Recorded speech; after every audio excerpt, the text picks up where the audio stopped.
how to use Sora AI for TikTok and YouTube Shorts. So hello guys, if you want to use Sora AI for TikTok or YouTube Shorts, how you guys can do there. So this video is for educational purpose.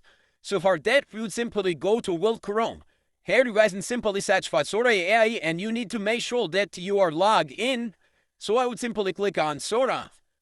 Once you click on Sora, you guys can see that type of interface. So here, for YouTube or TikTok Shorts, you would simply click on that plus icon. Now here it would say describe your video. So here you guys can write your video idea. And after writing your video idea, you guys can simply click on that right side arrow.